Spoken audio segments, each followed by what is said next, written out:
Cumprimentos, irmãos, na paz do Senhor Jesus, amém? Irmãos, vamos abrir nossas Bíblias. Evangelho segundo escreveu Mateus, no seu capítulo 24. Diz assim a palavra do Senhor.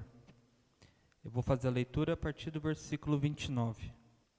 E logo depois da aflição daqueles dias, o sol escurecerá, e a lua não dará sua luz, e as estrelas cairão do céu, e os corpos celestes serão abalados. Então aparecerá no céu o sinal do Filho do Homem, e todos os povos da terra se lamentarão, e verão o Filho do Homem vindo sobre as nuvens do céu, com poder e glória. E ele enviará os seus anjos com um som muito forte de trombeta, os quais ajuntarão os seus escolhidos desde os quatro ventos, de uma extremidade à outra dos céus. Amém? Pode sentar, irmãos? Bom, irmãos, chegamos em mais uma fase do nosso estudo, do qual nós estamos falando a respeito da doutrina das últimas coisas, a escatologia bíblica. E hoje nós vamos chegar ao ponto central da escatologia, o ponto mais importante e o que recebe maior destaque em todo esse estudo, que é o tema da volta de Jesus Cristo, com todos os eventos que se sucedem a partir da sua volta. A volta de Jesus Cristo é um tema bastante desenvolvido nos dias de hoje, embora ele sempre seja apresentado, às vezes, só como um complemento a uma doutrina. Às vezes se fala da volta de Cristo quando está falando sobre Jesus e se completa com esse tema, ou quando está se falando a respeito da salvação, às vezes entra nesse determinado tema. Mas hoje nós vamos falar especificamente da volta de Cristo como um tema próprio, que tem um conteúdo próprio, uma doutrina própria, e pela Bíblia nós vamos ter um entendimento a respeito dessas coisas e refletir o quanto é importante para nós esse evento. Vamos partir da ideia que Jesus virá hoje. Eu acho que é interessante pensar assim, porque nós não sabemos exatamente quando essas coisas se darão. Então, hoje nós vamos hipoteticamente, embora isso pode vir a acontecer, partir da ideia de que Jesus estará voltando hoje, às 10 horas da noite, se completará, o grande dia, se consumará este grande evento da volta de Jesus Cristo. Então nós vamos partir dessa ideia para ter uma reflexão a respeito não só do tema, mas da nossa vida em si. E a pergunta que fica para nós: e se Jesus voltar hoje, 10 horas da noite, o que acontecerá com a igreja, com o mundo e particularmente com você? Você está preparado para que isso aconteça hoje? Então, esta é uma reflexão que precisa ser feita. Se você está pronto para se encontrar hoje com Cristo. E não somente do ponto de vista das pessoas individualmente, dos cristãos individualmente, mas da igreja como um todo e do mundo. O que seria do mundo se Jesus Cristo voltasse hoje? Quantas pessoas deixariam de ir juntamente com Ele para o seu reino de glória? Quantos que se denominam cristãos que também deixariam hoje de ir com Ele para o seu reino da glória? Se Jesus voltasse hoje, você iria com Cristo ou você ficaria? Isso não é uma coisa que você determina, é o tipo de coisa que só se pode concluir, só se pode acontecer efetivamente na sua vida se você tiver depositado toda a tua fé em Jesus Cristo e viver essa fé segundo a vontade dele. Esses pertencem a Cristo e Cristo virá para buscá-los. Os que não vivem essa vida de confissão de fé a Cristo, esses ficarão. Então nós vamos ver tanto os que se vão com Cristo, os que serão arrebatados com Cristo, os que ressurgirão dos mortos com Cristo, quanto aqueles que vão ficar neste mundo. Pense bem, reflita bem. Jesus vai voltar hoje às 10 horas da noite. Você vai ou você fica? Pode passar.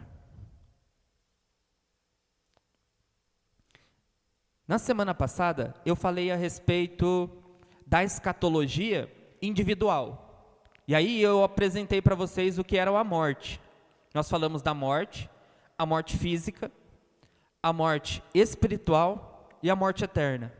E também falamos do que podemos chamar de estado intermediário, que é o período entre a morte e a ressurreição, do qual eu defendi aqui que o estado intermediário da alma é consciente. A alma exerce consciência nesse estado, está com Cristo, está aguardando a consumação do reino, já desfrutando da graça, da alegria e de todos os benefícios que só se encontram em Cristo. É evidente que ainda se consumirá, ainda se completará o reino de Cristo no dia da sua volta, mas esses que estão em Cristo já desfrutam dessa paz. E hoje nós vamos falar da escatologia cósmica.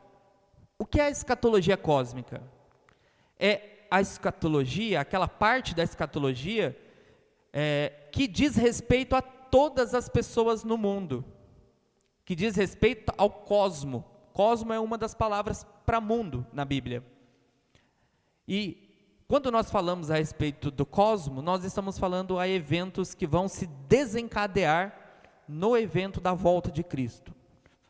Quando Cristo voltar, uma série de eventos acontecerão, e é a respeito destes eventos que vão abalar toda a existência terrestre que nós estaremos falando. E quando esses eventos acontecerem, quando Cristo voltar, então se consumirá, se completará, se chegará à sua plenitude, não na plenitude do ponto de vista da perfeição, mas do ponto de vista do que é completo. Se completará o reino de Deus, e aí virá o fim. Pode passar. Volta. A volta de Cristo será sucedida de grandes eventos de magnitude cósmica, que irão abranger tanto a raça humana quanto o mundo criado. A sucessão de eventos é tradicionalmente disposta da seguinte maneira. O que eu quero trabalhar com os irmãos hoje? Estes pontos aqui. Nós vamos fazer a análise até o ponto 3. E o ponto 4 nós vamos falar na semana que vem, se o Senhor permitir. Primeiro ponto, quando nós falamos a respeito da volta de Cristo. Se Jesus, hipoteticamente, voltasse hoje, às 10 horas da noite, primeiro, nós teríamos o grande evento da sua manifestação nos céus. Nós vamos tratá-lo pontualmente. Segundo, nós teríamos um outro evento importante, a ressurreição dos mortos. Todos quantos morreram hoje, às 10 horas da noite, nós os veríamos. Todos quantos morreram hoje, às 10 horas da noite, nós os veríamos. E nós também veríamos o que podemos chamar do arrebatamento dos vivos e dos mortos. Lógico, a ressurreição vem primeiro e o arrebatamento vem depois. Mas essas coisas vão acontecer num piscar de olhos, como o apóstolo Paulo ensina. E nós vamos ver nos textos. Cada um desses eventos aqui, a manifestação nos céus, a ressurreição dos mortos, o arrebatamento dos vivos dos mortos e o juízo final, podem ser estudados separadamente. Eles não precisam ser um complemento doutrinário, como às vezes a gente trabalha eles. Quando a gente vai falar, por exemplo, de Jesus, Jesus cura, salva, batiza, e Jesus arrebata, haverá o arrebatamento. não precisamos tratá-los somente como temas complementares, nós podemos tratá-los especificamente como uma doutrina, e é assim que eu quero trabalhá-los. Então nós vamos falar a respeito, primeiro, da manifestação de Jesus nos céus. É muito importante, irmãos, vocês estão recebendo esses estudos, nós hoje chegamos à terceira parte, e assim, eu estou apresentando eventos indiscriminadamente, eu não estou colocando esses eventos em uma sequência lógica, né? Você pode perguntar, o que vai acontecer primeiro? Vai ter um arrebatamento? Vai ter uma tribulação? Esta questão eu vou tratar em um momento específico. Então, primeiro nós vamos apresentar os eventos, depois eu vou tirar um dia específico e vou falar para vocês, qual é a sucessão dos eventos? Qual é a visão que a igreja pentecostal tem dessa sucessão de eventos? Qual é a linha doutrinária que a igreja entende que os eventos acontecerão? Então eu vou falar isso em outro momento. A princípio nós vamos tratá-los separadamente. E a ordem cronológica que nós entendemos ser a mais viável, eu vou apresentar depois. Um ponto interessante. A igreja vai ser arrebatada antes ou depois da grande tribulação? Nós vamos falar a respeito disso. Tem pessoas que acreditam que é antes e tem pessoas que acreditam ser depois. Isso é um tema posterior, que nós vamos tratar separadamente. Hoje nós vamos trabalhar os eventos que se sucederão na volta de Cristo. Hoje, 10 horas da noite, hipoteticamente, Cristo voltará. E todos esses eventos aqui se desencadearão. Pode passar. Primeiro texto. E aí vamos por texto.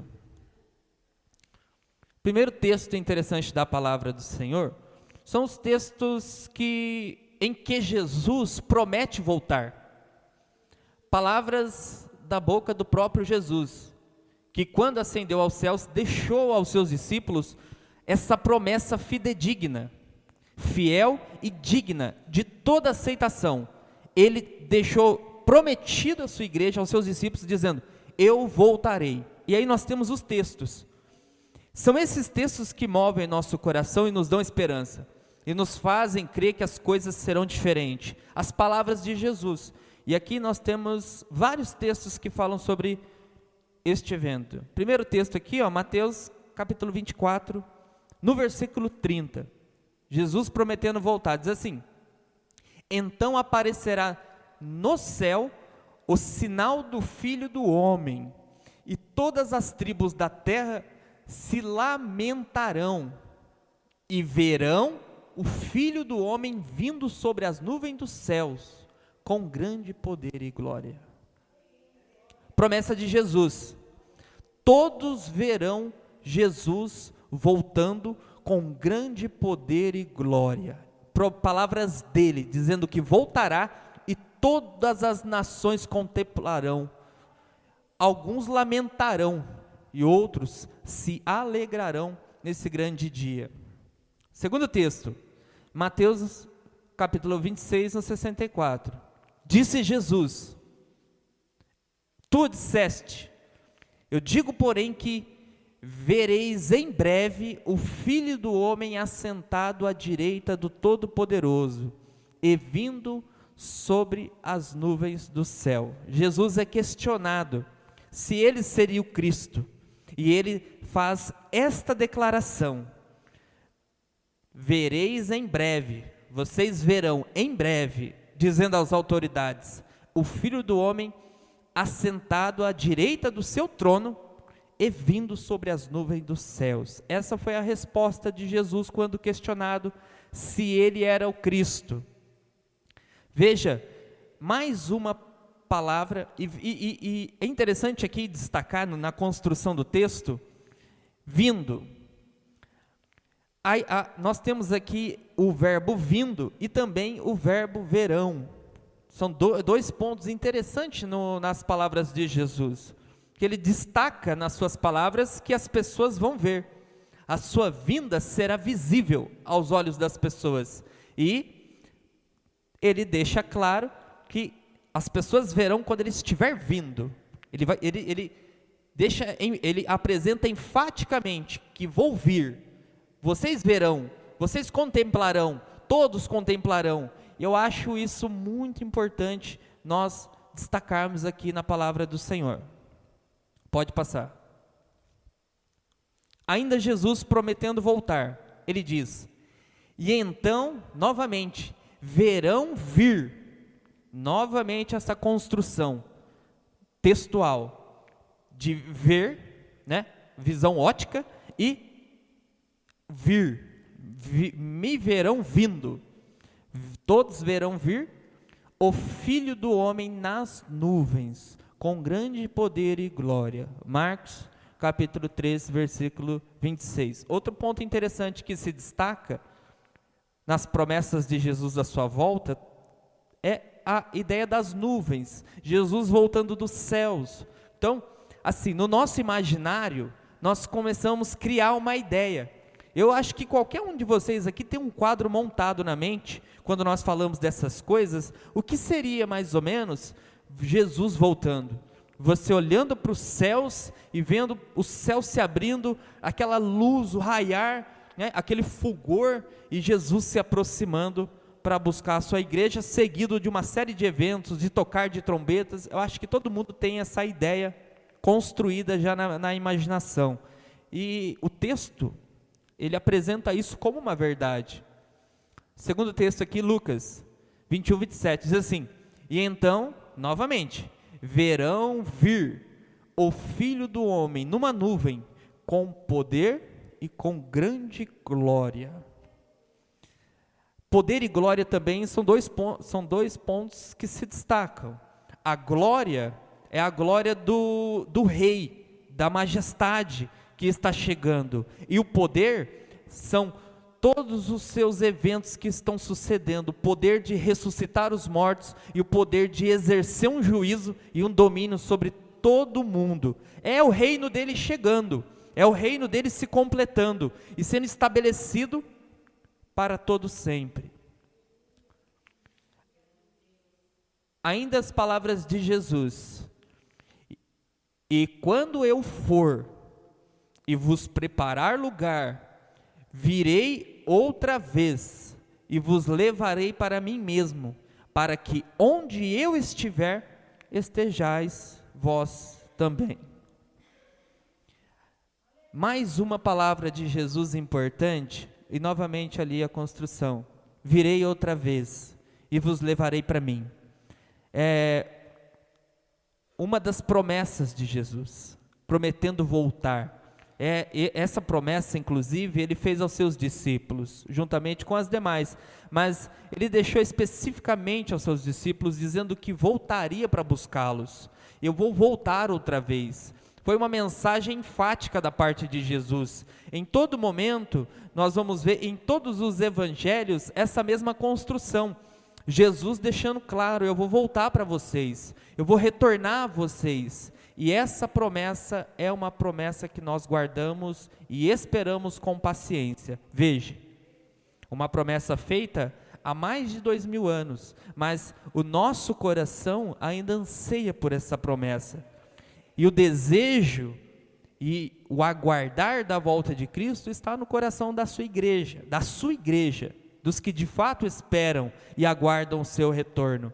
Então, a sua manifestação nos céus é algo do qual nós esperamos e acontecerá. Veja o seguinte: eu acredito numa volta de Cristo visível aos olhos de todas as pessoas. Nós temos aí muitos pontos de vista, por exemplo, como um tipo de arrebatamento secreto. Isso nós vamos falar um pouco depois, né? Mas a princípio, os textos deixam claro uma volta visível, que todo olho verá, que as pessoas verão o Filho do Homem vir, que as autoridades verão o Filho do Homem vir assentado num trono, né? Isso que Jesus fala para a autoridade romana: verão vir o Filho do Homem e assentado em um trono, ou seja, para o exercício de um governo, o que era tanto quanto afrontador, né? Uma afronta às autoridades. Então, nós vamos falar de um arrebatamento, mas a princípio, uma volta visível é o que se espera, a partir da ótica desses textos, que todos verão vir o Filho do Homem. Pode passar. Segundo ponto é a incerteza quanto ao tempo. Hipoteticamente, Jesus voltará hoje 10 horas da noite, mas o tempo, o dia, a hora exata é o tipo de coisa muito complicada a se determinar. Na verdade, é impossível prever o dia e a hora da volta de Cristo. Nós temos aí, por exemplo, os adventistas que já preveram a volta de Cristo uma vez. As testemunhas de Jeová também já preveram a volta de Cristo. São duas seitas que trabalham bastante a questão do advento, né? Que praticamente nasceram em torno da volta de Cristo, dos eventos apocalípticos. Então, eles defendem muito isso, mas é coerente para nós não defendemos dia, nem data e nem hora. Veja, irmãos, os textos que nós temos em relação à incerteza quanto ao tempo. Mas daquele dia e hora, ninguém sabe, nem os anjos do céu, mas unicamente meu Pai. Mas daquele dia e hora ninguém sabe, nem os anjos do céu, mas unicamente meu Pai, dando clara evidência de que o dia e hora ninguém sabe. Mas daquele dia e hora ninguém sabe, nem os anjos do céu, nem o Filho, senão o Pai. Marcos capítulo 13, versículo 32. Mais um texto que nos deixa claro quanto à incerteza destas coisas. Próximo texto, e disse-lhes: não vos pertence saber os tempos ou as estações que o Pai estabeleceu pelo seu próprio poder. Os discípulos questionam a Jesus quando que essas coisas aconteceriam, e Jesus dá essa fala enfática: não pertence. Olha que interessante esse texto. Não pertence saber os tempos ou as estações, porque isto é algo que o Pai determinou pelo seu próprio poder. Não compete aos homens saber o momento em que essas coisas acontecerão, o dia que acontecerá e hora que acontecerá.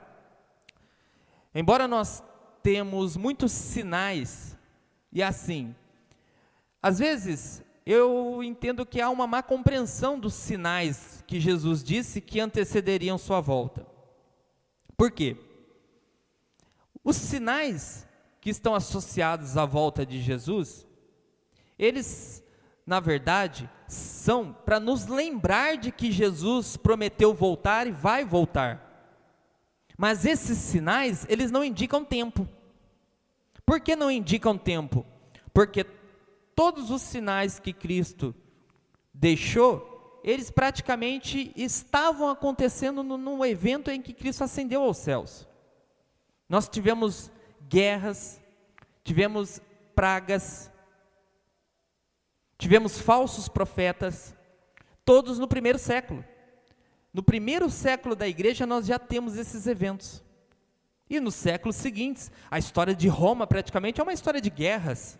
O povo de Deus viveu em meio a guerras. O povo de Deus viveu em meio a uma grande tribulação.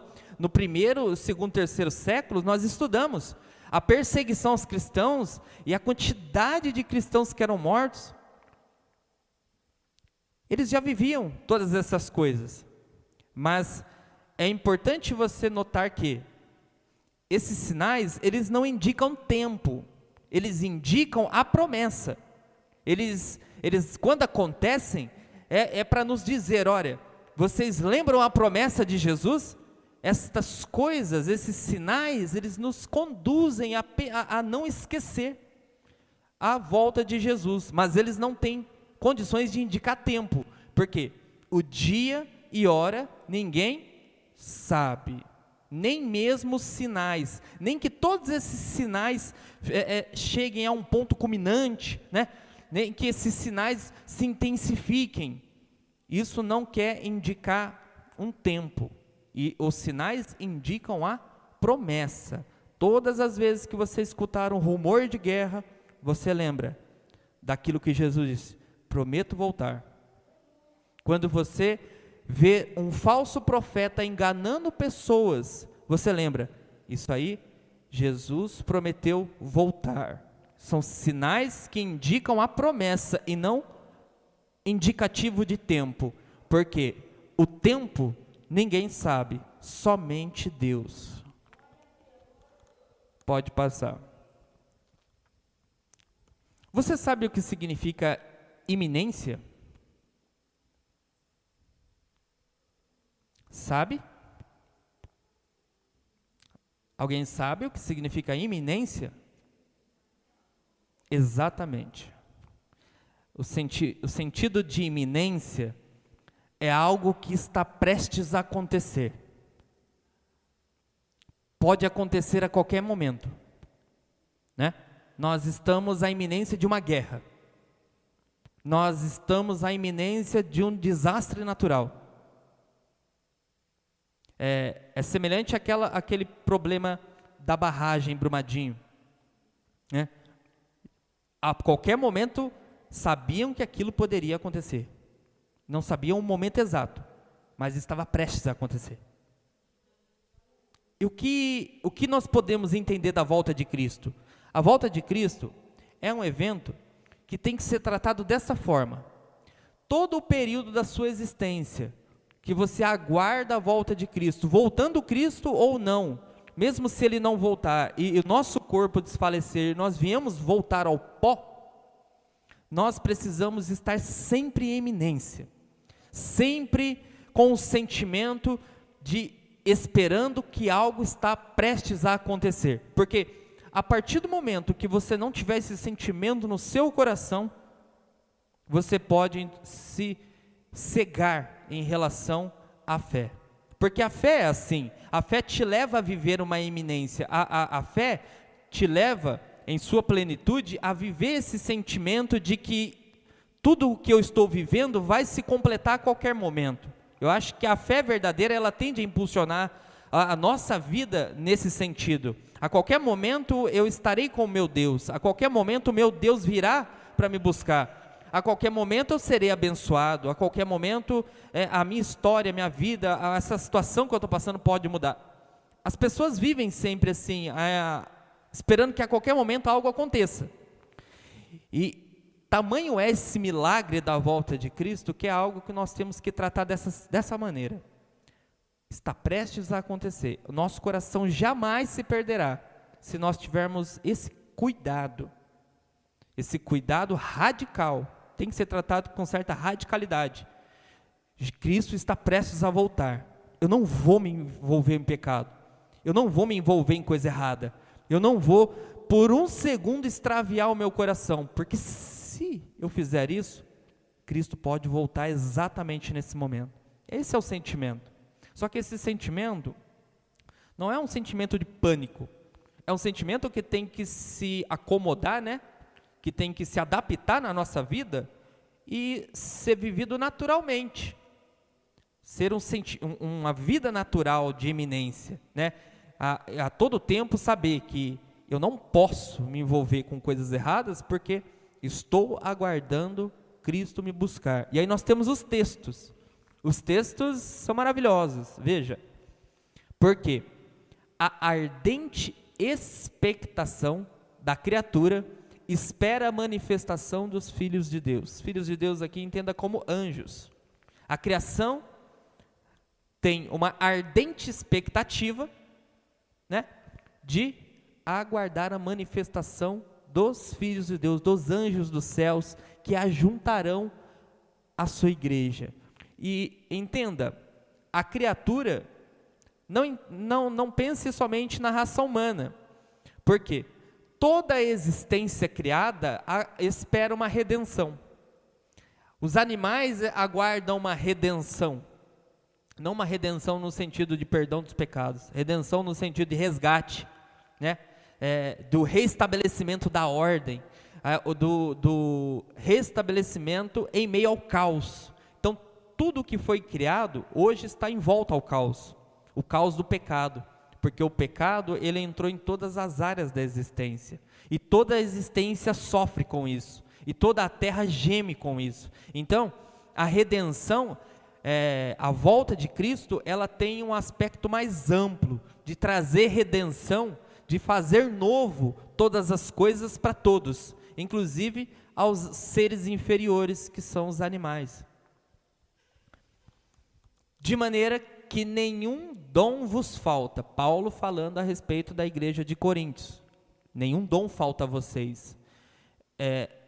Esperando a manifestação do nosso Senhor Jesus Cristo.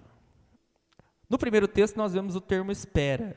Aqui nós já vamos ver o termo esperando, né? Como esperar fosse uma prática da igreja, né? Às vezes nós tratamos esta questão do esperando de maneira mais implícita, ou seja, mais escondida nas nossas palavras que nós falamos aqui dentro da igreja, de um modo geral, dizendo para as pessoas que elas têm que viver uma vida reta, elas têm que arrumar a vida delas, elas têm que abandonar o pecado, elas têm que santificar. Essa é a doutrina do esperar, né? Se nós pudéssemos criar uma doutrina e chamá-la de a doutrina do esperar, da esperança, nós poderíamos trabalhar esse ponto, a esperança do ponto de vista prático. O que fazem aqueles que esperam? E aí nós trabalharíamos os pontos morais, éticos, espirituais da palavra do Senhor. Então, o apóstolo apresenta aqui o esperar como uma prática da igreja. Pode não estar tão claro, mas está implícito. Seja a vossa equidade notória a todos os homens, perto está o Senhor. Olha que interessante, mais um ponto moral. Você sabe o que significa a palavra equidade? Justiça. Seja a vossa justiça, né? Ou seja, a fé que você professa, essa fé que você vive, ela tem que ser notória aos homens. Ou seja, as pessoas que estão ao nosso redor têm que perceber que nós somos cristãos e que a nossa justiça, o nosso comportamento condiz com aquilo que cremos. Então, essa justiça, ela tem que ser notória, os homens têm que ver, têm que perceber estas coisas. Não é que você vai mostrar isso, você vai viver isso e as pessoas perceberão. Por quê? Porque a vossa justiça tem que ser notória a todos os homens, porque perto está o Senhor. Aqui, perto está o Senhor, o apóstolo Paulo está tratando de, criando a ideia de que alguém está vindo e já está chegando perto. Alguém está vindo e está chegando perto. É como quando a gente espera uma visita, né? A gente se prepara e aí a visita está vindo de muito longe, né? De outra cidade. E aí a pessoa pega assim e fala assim: olha, eu já acabei de passar em frente a uma empresa aqui chamada Confab. E aí você sabe o quê? Meu Deus do céu, está chegando. É bem isso, é bem esse sentimento que você tem que ter. Aí o que você faz? Você vai dar os últimos retoques, né? Para poder receber a sua visita. Bom, próximo texto aqui, aguardando a bem-aventurada esperança. Olha aqui o título que Paulo apresenta. Aguardando a bem-aventurada, ou em algumas traduções está aguardando a bendita esperança e o aparecimento da glória do grande Deus e nosso Senhor Jesus Cristo. Deus e nosso Senhor Jesus Cristo não são duas pessoas, tá? Aqui é uma afirmação paulina da divindade de Cristo. Deus e nosso Senhor Jesus Cristo são dois títulos. Deus é um título e Senhor é um título que na Bíblia o termo Senhor, né, no grego, é uma das traduções aí para a palavra Deus no hebraico, tá? No grego se usa a palavra Kyrios, que se chama Senhor. Então, aqui ele apresenta essa esperança do aparecimento como bendita, e apresenta que está se aguardando. Nós devemos aguardar. Tito 2,13. Mas se você ler Tito 2,12, que para mim é um dos textos mais lindos, né, que eu conheço do apóstolo Paulo, e para mim é dos textos que mais me chama a atenção, né, o 12 e o 11, você vai ver que o apóstolo Paulo está falando a respeito da graça transformadora, né? Que a graça nos impulsiona a abandonar as paixões mundanas e abandonar os pecados, para poder aguardar essa esperança. Então, sempre está associado. Todas as vezes, preste atenção aqui, depois você marca aí, depois você lê. Esse texto da graça transformadora é um dos mais lindos aí da Bíblia. Toda a Bíblia é perfeita. Mas veja, há sempre uma relação dos aspectos morais da vida, daquilo que é certo e errado, com o aparecimento de Cristo. Sempre está se questionando a postura da pessoa, e em seguida se fala a respeito do aparecimento de Cristo. Então a iminência, essa ideia de que a qualquer momento Jesus volta, sempre é antecedida por uma advertência moral, dizendo, tomem cuidado, Jesus está perto. A justiça de vocês tem que ser visível aos homens. Jesus está perto. Então, essa construção textual, ela é parte do pensamento de Paulo. Todos os textos aqui são textos que o apóstolo Paulo escreveu para igrejas diferentes. Próximo passo.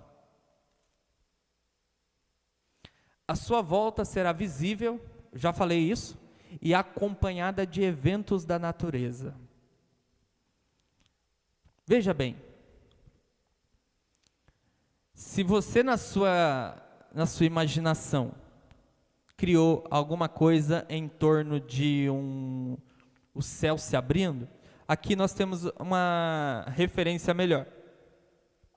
E logo depois da aflição daqueles dias, o sol escurecerá, e a lua não dará sua luz, e as estrelas cairão dos céus, e as potências do céu serão abaladas.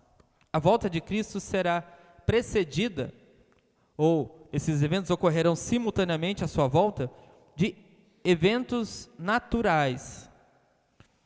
É difícil prever exatamente o que são esses eventos, mas há uma certa literalidade nos textos. Mesmo que essas palavras fossem simbólicas, outras, muitas, mostram que sinais visíveis vão ser percebidos. E dentre esses sinais, há uma reação da natureza, recebendo o seu Criador. Então nós vamos ver sinais no céu, né? Como serão esses sinais exatamente, não dá para ter certeza se esses textos são simbólicos ou literais. Eu entendo-os como literais, na sua grande maioria. Tem muito simbolismo em torno disso, mas haverá sinais no céu. É como se Jesus viesse à noite e tudo se escurecesse, né? Nem a lua apareceria. Ou se ele viesse de dia e acontecesse o mesmo. De uma forma ou de outra, a ideia central é evidenciar que será sucedida ou precedida de sinais. Então aparecerá no céu o sinal do Filho do Homem, e todas as tribos da terra lamentarão, e verão o Filho do Homem vindo sobre as nuvens do céu. Nuvens do céu e poder e glória também são evidências visíveis, né, que se podem contemplar. Aqui dá a ideia de que Jesus aparece entre as nuvens. E a glória, uma dos termos para glória, uma das palavras né, uma das traduções viáveis para glória, é fulgor, brilho, né? Então, também eu acredito que será alguma coisa em torno de um brilho que iluminará todo mundo. São essas as imagens que a nossa imaginação acaba criando. Além também, né, nós temos a questão dos sinais sonoros, que também se destacam. Ó. Ele enviará dos céus seus anjos com rígido clamor de trombeta, né, com forte clamor de trombeta, que é também um som de alerta. Se todos vão ouvir, eu creio que sim, porque o som da trombeta também é um chamado para que os mortos ressuscitem. Então, eu acho que não somente a igreja vai ouvir esse som, mas até mesmo os ímpios. Vai ser um grande sinal, né? E todos poderão, por meio desse sinal, dar a atenção para o que está acontecendo. A chegada do rei, né? É próprio dos textos da antiguidade, é próprio daquele período.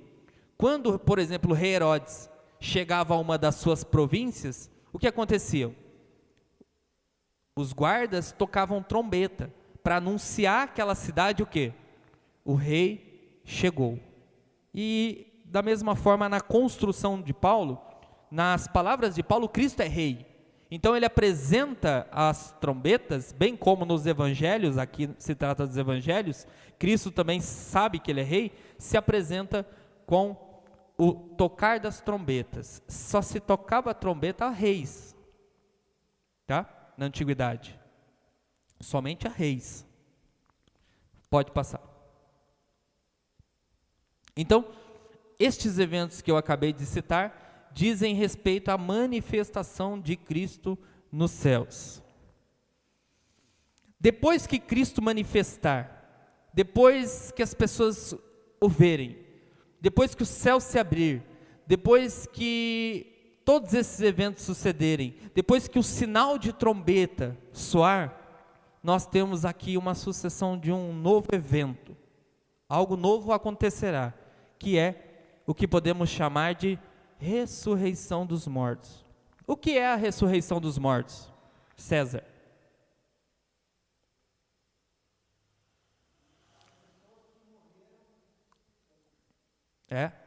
Exatamente.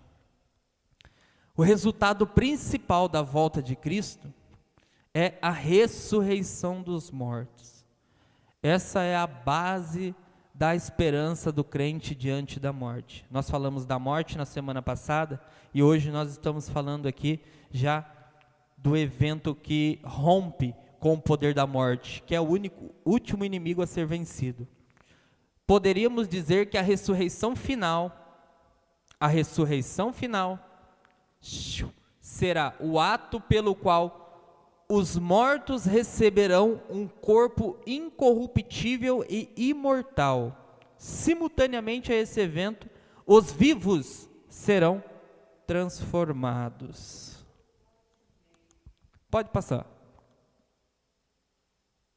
A Bíblia, ela fala exaustivamente, dizendo que os mortos não ficarão como estão.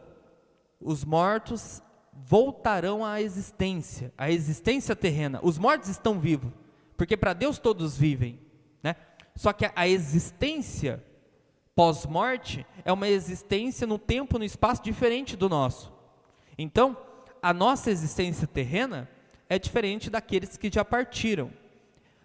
Nós estamos vivos e aguardamos a volta de Cristo, mas os mortos, esses têm esperança, porque vários textos na Bíblia, Jesus deixa claro, né? A Bíblia como um todo apresenta isso, que os mortos voltarão à existência.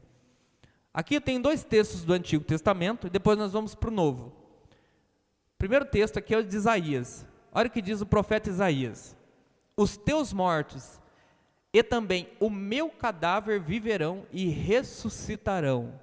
Despertai e exultai, ou alegrai, os que habitam no pó, porque o teu orvalho será como o orvalho das ervas, e a terra lançará de si os mortos. Então, nós temos aqui um texto que logo lá atrás em Isaías já profetizava a respeito da ressurreição dos mortos. É uma doutrina antiga, é uma crença antiga. Nós vemos Jesus ressuscitando dos mortos, nós vimos também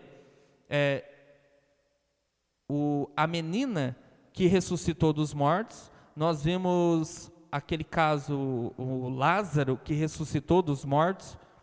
Então, o menino que caiu da janela quando Paulo estava pregando, que ressuscitou dos mortos, nós vemos a ressurreição de Tabita, nós vemos várias ressurreições no Novo Testamento, tanto pelo poder de Deus por meio do próprio Deus, Jesus, quanto pelos apóstolos. Segundo texto, e esse é um texto interessante para você marcar, chegar na tua casa você lê. E muitos dos que dormem no pó da terra ressuscitarão, uns para a vida eterna e outros para a vergonha e desprezo eterno. A palavra dormem aqui, eu já tinha dito isso na semana passada, e reforço isso para vocês, é uma das palavras para se referir à morte. Não existe só dormem, né? O apóstolo Paulo, por exemplo, disse que a morte é estar ausente no corpo e presente com o Senhor. Aquele que está morto está ausente do corpo, não está no corpo, mas está presente com o Senhor.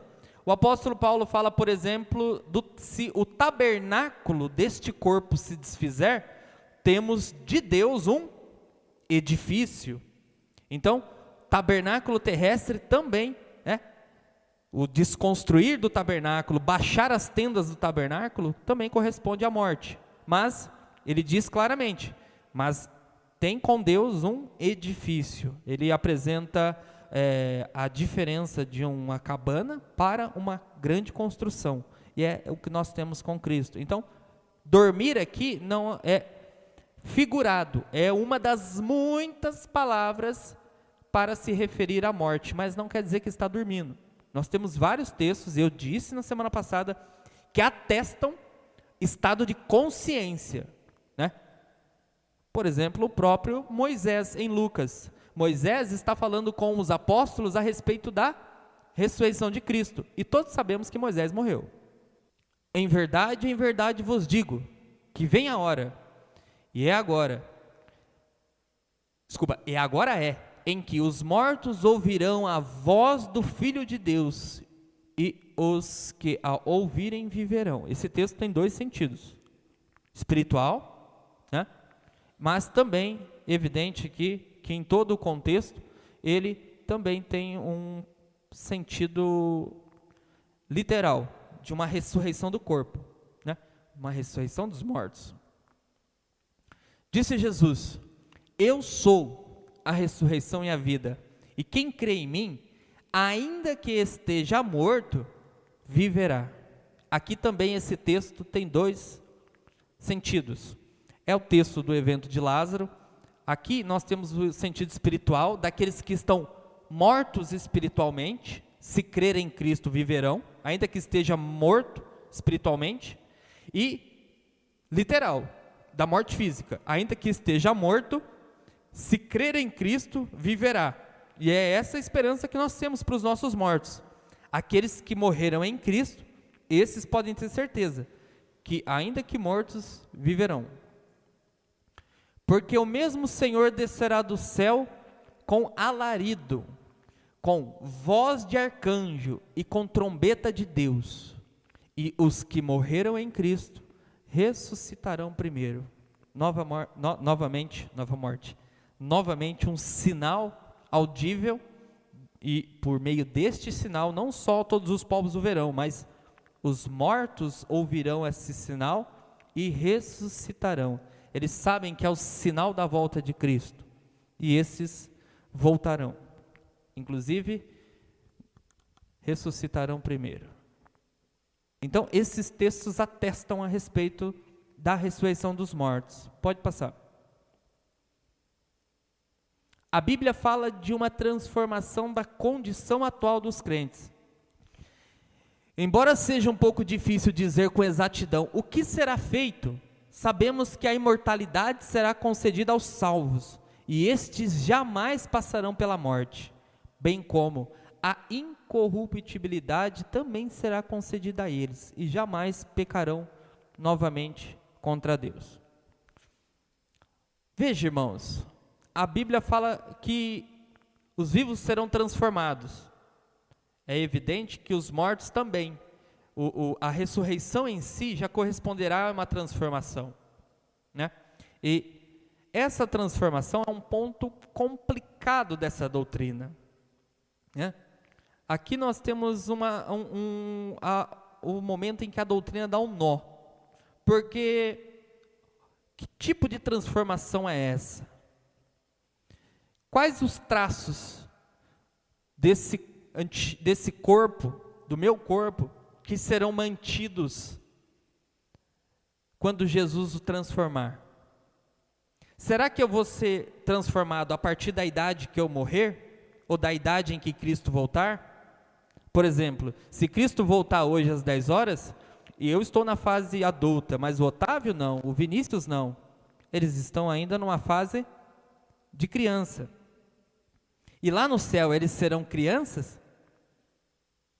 Então, questões assim, embora não sejam de muita relevância e não vão mudar absolutamente em nada, né? Mas despertam a nossa curiosidade no sentido de que o que vai ser essa transformação, né? O que vai ser mantido e o que vai ser transformado? Pode passar. E aí nós chegamos a uma questão: o que é um corpo glorificado? O que será essa glorificação, essa transformação que a igreja receberá? Uma das perguntas mais difíceis de se responder é como será o corpo glorificado? Qual é a natureza desse corpo? Física ou espiritual? Será mantido traços do antigo corpo? Será material ou imaterial? Será que o corpo transformado vai ser de carne e osso? Como que o corpo, sendo, por exemplo, de carne e osso, vai habitar no céu, que é uma dimensão diferente da nossa dimensão? E aí nós teríamos um monte de implicação. Por exemplo, nós ainda comeríamos alimento? Se comemos alimentos, no céu teria um banheiro? Coisas do tipo podem surgir, porque nós precisamos entender. Mas se você disser, não, irmãos, então no céu não tem banheiro, então nós temos um problema. Então a ressurreição dos mortos é a ressurreição do corpo? Porque se não é carne e sangue, então a ressurreição dos mortos não é a ressurreição do corpo dos mortos. Então é a ressurreição do quê? Então existe uma série de complexidades em torno de o que é um corpo glorificado. Mas nós temos alguns pontos que são aparentemente exatos nessa doutrina. Primeiro, Jesus foi reconhecido pelos seus discípulos. O que eu quero dizer com isso? Olharam e viram que era Jesus, depois de Jesus ter sido ressuscitado. Só que Jesus ainda não tinha ascendido aos céus. Veja bem, Jesus ressuscitou da morte, ressuscitou em um corpo, no seu corpo, foi reconhecido pelos seus discípulos que viram que era Jesus. Jesus chegou no meio deles, a paz seja convosco, e imediatamente viram que se tratava de Jesus. A questão é, será que esses traços da nossa estética corporal vão ser mantidos depois dessa transformação? Pois é, houve o reconhecimento, embora Jesus não estivesse na sua fase glorificada, e isso aconteceu quando ele ascendeu aos céus. Segundo ponto, revestimento da imortalidade. Aquilo que é mortal, que é o corpo morre, vai se revestir daquilo que é imortal. Revestir aqui é uma palavra na Bíblia, é como se fosse um casaco, entendeu? você está despido e aí você se reveste, você vai pôr uma roupa, entendeu? A ideia é de vestir. Nós vamos vestir a imortalidade, ou seja, aquilo que é mortal não morre mais. Mas a imortalidade se aplica ao corpo, somente ao corpo, é um ponto interessante e complexo também da doutrina, mas de uma forma ou de outra. Nós sabemos que a morte não mais existirá. Morrer, que é uma coisa que para nós causa um dano imenso, e que simboliza e significa que a existência do pecado ainda está entre nós, né? A morte, ela não haverá mais. E também a incorruptibilidade. Aquilo que é corrupto, que é a vida de pecados, e a existência do pecado e tudo que está ao seu redor, não mais existirá. Jesus, ele concederá isso à sua igreja, além da imortalidade, a incorruptibilidade. Jamais pecaremos de novo, jamais nos envolveremos com o pecado, jamais o pecado vai nos derrubar, nós estaremos em pé para todo sempre. E outra coisa que o apóstolo Paulo fala, que também é um tanto quanto complicado, é que carne e sangue não podem herdar o reino de Deus. E aí eu tive que analisar vários textos e vários comentários bíblicos para ter um entendimento a respeito disso. E todos eles caem no nó. Carne e sangue é uma provável referência ao corpo. Então, nós não sabemos exatamente, com precisão, o que é a ressurreição dos mortos. Os mortos voltarão, mas nós não sabemos se a ressurreição é somente o corpo. Por quê? Porque se eles ressuscitam para ir para o céu, e céu não entra carne e sangue, então nós temos aí uma realidade que está no campo do que podemos chamar de mistérios insondáveis. Você sabe o que é um mistério insondável? É algo que você não consegue compreender, algo que não é um mistério que não é revelado aos homens, e que nossa curiosidade não nos leva a lugar algum. Apenas o que devemos saber é que os mortos voltarão, eles serão imortais e incorruptíveis. Esse é o ponto central da doutrina. As outras especulações, elas só trabalham a imaginação e tentam sondar e prescrutar e tentar olhar nas coisas que Deus não revelou. Está escondido com Deus, é o mistério de Deus, e os homens não têm acesso a isso. E isso nos frustra, né? Que nós queremos olhar e queremos achar nos mistérios de Deus para poder dizer, olha, eu revelei um mistério, mas mistério não se revela. Se é mistério, a própria palavra já diz, é misterioso, ninguém sabe o que é. Irmão, eu tenho aqui um mistério revelado, né? Geralmente a gente fala isso aí, né? Não tem sentido essa frase, entendeu? A Bíblia revelou todos os mistérios que existiam. Somente a Bíblia revela mistério. O que é mistério?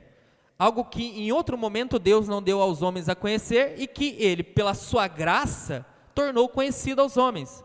É que nem o mistério, um dos mistérios que o apóstolo Paulo fala, é que os gentios e os judeus, né, seriam um povo só e herdariam a mesma promessa feita a Abraão.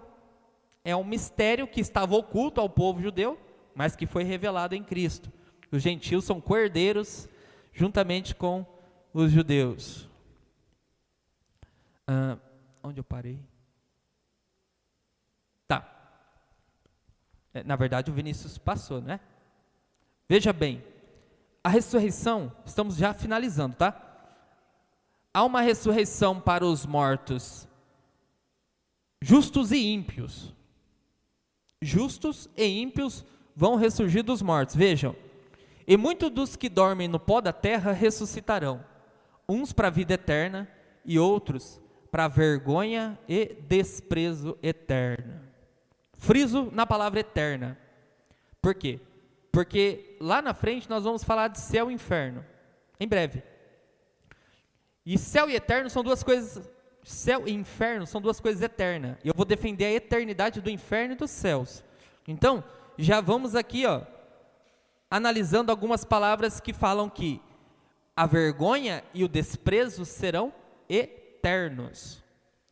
Não vos maravilheis disto, porque vem a hora em que todos os que estão nos sepulcros ouvirão a sua voz, e os que fizeram o bem sairão para a ressurreição da vida, e os que fizeram o mal para a ressurreição da condenação. Olha essa construção textual. A ressurreição será sucedida do juízo. Haverá um juízo para todos esses que ressurgirem, uns para a vida eterna e outros para condenação, que Daniel diz ser um estado de vergonha e desprezo eterno. Tendo esperança em Deus, como estes mesmos também esperam de que há de haver a ressurreição dos mortos, assim dos justos como dos injustos. Paulo, em sua defesa, defendendo aí uma ressurreição dos mortos, sendo justos e injustos. Então, há uma ressurreição também para aqueles que morreram sem Cristo, mas estes imediatamente serão dirigidos para um juízo. Pode passar. Chegamos ao fim. A Bíblia sugere que a medida da surpresa diante da volta de Cristo é proporcional à medida da sua vigilância. Ou seja, quem estiver vigiando não será pego de surpresa, mas aquele que não estiver vigiando, que não estiver aguardando, aquele dia surpreenderá. É o que eu disse. Se hoje, 10 horas da noite, Jesus voltasse, o que seria de nós, de cada um de nós que aqui está? Todas essas coisas aconteceriam, né? E como nós nos sairíamos diante desse grande evento? Último slide para nós finalizarmos. Fica aqui o ponto que nós paramos, nós continuaríamos daqui. Semana que vem isso aqui vai acontecer. Semana que vem, Paulo, nós vamos pôr aqui uma balança e eu quero que você ponha nessas balanças as suas obras. E do outro lado, nós vamos colocar a palavra de Deus. Se a palavra de Deus pesar e as suas obras forem leves, quer dizer então que há um desequilíbrio na tua vida e você vai para o inferno. E aí nós vamos fazer a fila aqui, ó. Nós vamos pôr a Bíblia e vamos pôr a obra de cada um. E você vai pôr a sua obra, Jesus, aqui, ó. Aqui é a minha vida. E aí nós vamos ver. Se não pesar, hein, Glaudete? Eu vou dizer para você, não adianta pôr o terno para pesar, não adianta pôr a saia. É o grande juízo. É o grande juízo. Grandes e pequenos, né? Homens e mulheres, né? Aqui, ó, não tem ideologia não, mas se as mulheres quiserem ir primeiro, pode ir. Mas todo mundo vai passar no grande juízo. E aí, irmãos, aí a gente vai saber quem é e quem não é. Então, se prepara. Se prepara para encontrar com seu. Se prepara para encontrar com seu Deus. Uma salva de palmas para Jesus.